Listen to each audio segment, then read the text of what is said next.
नमस्कार दोस्तों, स्वागत है आपका हमारे यूपी लवर पर। आप देख रहे हैं 10 बड़ी खबरें सीधे उत्तर प्रदेश से। पहली खबर, 128 वर्षीय योग गुरु बाबा शिवानंद का निधन। वाराणसी में ली आखिरी सांसा वाराणसी के 128 वर्षीय योग गुरु बाबा शिवानंद का निधन शनिवार रात 8:45 पर हो गया। वह पिछले 3 दिनों से बीएचयू में भर्ती थे और सांस लेने में कठिनाई का सामना कर रहे थे। बाबा शिवानंद ने अपने संपूर्ण जीवन को योग साधना में व्यतीत किया। उन्होंने एक साधारण जीवन जिया और ब्रह्मचर्य का पालन किया। प्रधानमंत्री मोदी भी बाबा शिवानंद की योग साधना के प्रशंसक थे। उन्हें 21 मार्च 2022 को पद्मश्री से सम्मानित किया गया था और वह इस पुरस्कार के लिए सबसे वृद्ध प्राप्तकर्ता थे। बाबा शिवानंद वाराणसी के भेलूपुर क्षेत्र के कबीर नगर में निवास करते थे। उनका आश्रम भी यहीं स्थित है। उनका अंतिम संस्कार वाराणसी के हरिश्चंद्र घाट पर किया जाएगा। दूसरी खबर, अयोध्या राम मंदिर परकोटे के 6 मंदिरों के कलश स्वर्ण मंडित करने शुरू। पाषाण शिला से कलश तैयार। अयोध्या में राम मंदिर के शिखर पर कलश के अलावा परकोटे के 6 मंदिरों के शिखर के कलशों को स्वर्ण मंडित करने की योजना को साकार रूप देने की कार्रवाई शुरू हो गई है। कलशों को स्वर्ण मंडित करने के लिए स्वर्ण आवरण तैयार करा लिया गया है। इस आवरण को कलश के ऊपर वस्त्र की तरह पहना दिया जाएगा। फिलहाल राम जन्मभूमि तीर्थ क्षेत्र ने एक चरण निर्धारित कर योजना को पूरा करने की रणनीति तय की थी। उसी रणनीति के तहत मुख्य मंदिर के अलावा परकोटे के सभी 6 मंदिरों के पाषाण शिला से कलश तैयार कराया गया है। तीसरी खबर, यूपी में बुजुर्गों की सेहत का खास ख्याल रखेगी योगी सरकार। 23 एक्सपर्ट्स की बनी समिति वो यूपी अब अपने बुजुर्गों का खास ख्याल रखेगा। उनकी सेहत और स्वास्थ्य जरूरतों के हिसाब से नीति निर्धारण करेगा। उनकी मुख्य समस्याएं क्या हैं, उनका इलाज और देखभाल कैसे बेहतर ढंग से हो, अकेले रहने वाले बुजुर्गों की स्वास्थ्य देखभाल कैसे हो, ऐसी तमाम बातों की चिंता अब यूपी सरकार करेगी। योगी आदित्यनाथ सरकार ने इसके लिए स्वास्थ्य विभाग में 23 सदस्यीय विशेषज्ञ समिति गठित की है। इस समिति की चेयरमैन केजीएमयू की कुलपति प्रो के लिए सोनिया नित्यानंद होंगी। चौथी बड़ी खबर, यूपी में बदलेंगी बिजली की दरें।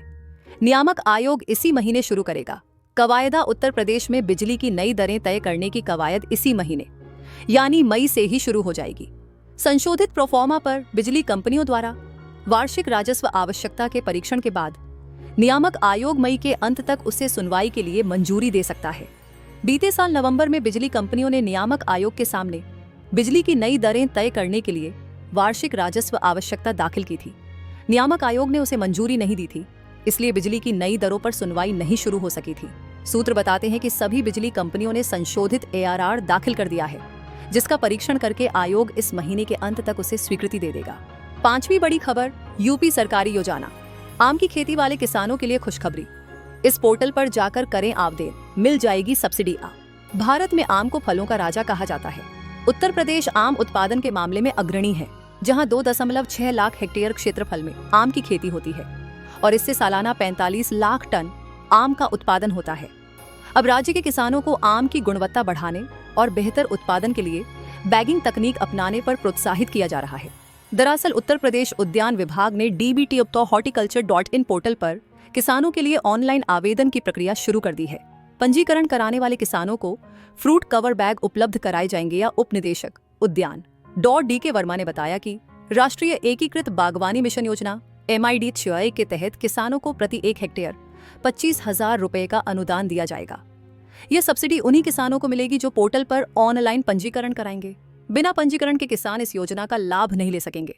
छठी बड़ी खबर, CM युवा उद्यमी योजना। ऋण देने में SBI है सबसे आगे। अनुदान के अलावा काफी सुविधाएं मुख्यमंत्री युवा उद्यमी अभियान योजना के तहत state bank of India SBI चालू वित्तीय वर्ष में युवाओं को ऋण देने के मामले में पहले स्थान पर है। SBI को चालू वित्तीय वर्ष में 7,452 आवेदन प्राप्त हुए, जिसमें से 1,133 आवेदन स्वीकृत किए गए और 727 लाभार्थियों को धनावंटन किया जा चुका है। पंजाब नेशनल बैंक PNB दूसरे स्थान पर है।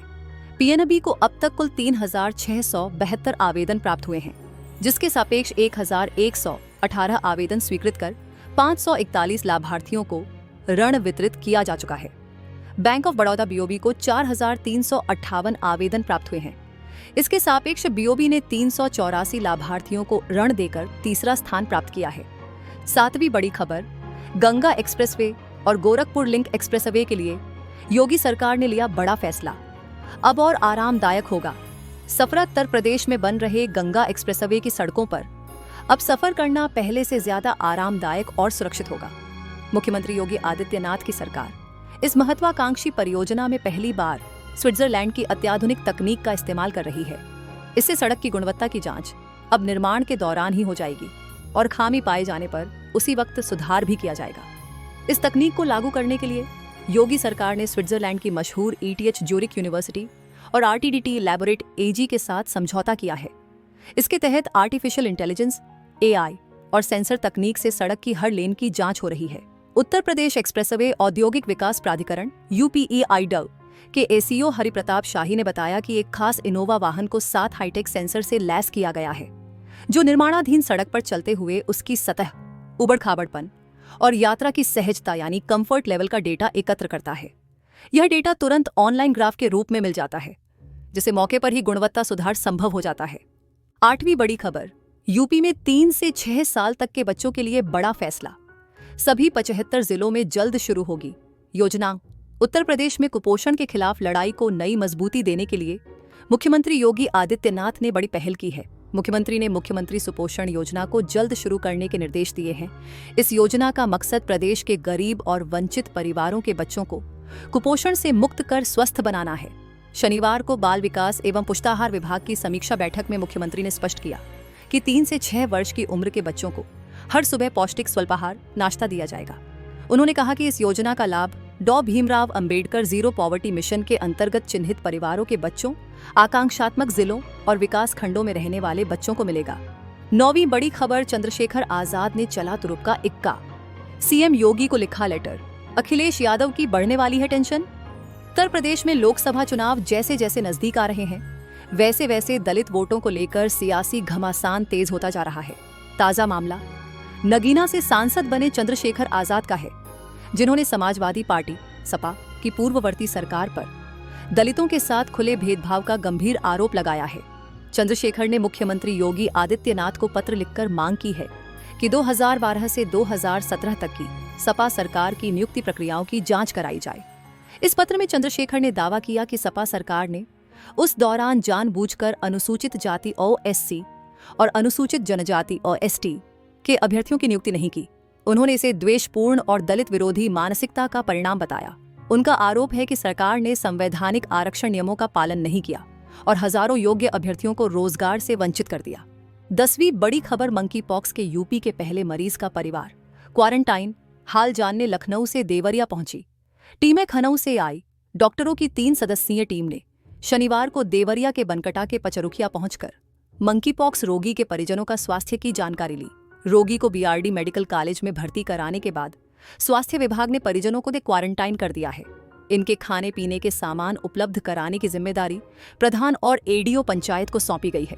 लखनऊ से स्वास्थ्य विभाग की डॉ अंकुश शुक्ला, डॉ राहुल वर्मा, डॉ अंकिता सिंह की 3 सदस्यीय टीम सुबह जिला मुख्यालय पहुंची।